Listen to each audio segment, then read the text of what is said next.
ہے، اپنے گھروں پر چراغاں کرنا ہے، خوب خوب ہم نے اپنے گلی محلوں کو سجانا ہے، حضور کی ولادت پر خوشیاں منانی ہیں۔ نہ صرف یہ کہ تمام جگہوں کو، تمام محلوں کو، اپنے گھروں کو، بلکہ اپنے آپ کو بھی حضور علیہ السلام کی سنتوں سے سجانا ہے۔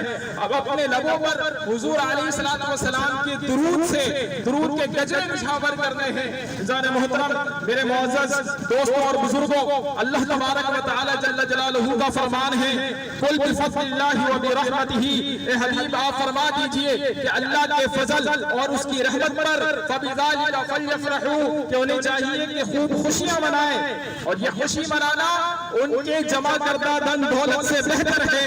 اور ایک آیت کریمہ میں فرمایا کہ وَأَمَّا بِنِعْمَةِ رَبِّكَ فَحَدِّثْ، کہ اپنے رب کی نعمت کا خوب چرچا کرو اور سن لو کہ اللہ کے رسول صلی اللہ علیہ وسلم سے بڑھ کر اللہ کی کون سی نعمت ہے، اللہ کی کون سی رحمت ہے۔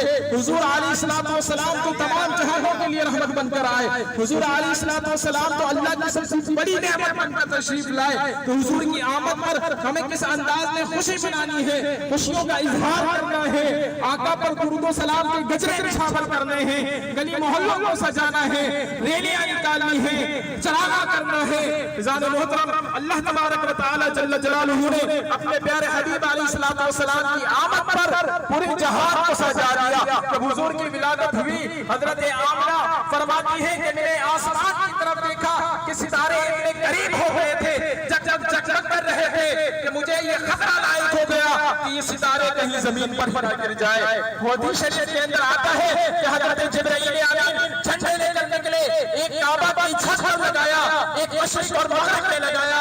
ذات محترم، یہ وہ دن تھا کہ جس میں اللہ تبارک و تعالیٰ نے ان تمام ماؤں کو کہ جن کے گھر پر ولادت تھی، حضور کے صدقے میں ان تمام ماؤں کو بیٹا عطا فرمایا۔ تو اللہ تبارک و تعالیٰ نے تو پورے جہانوں میں نعمت عطا فرمائی۔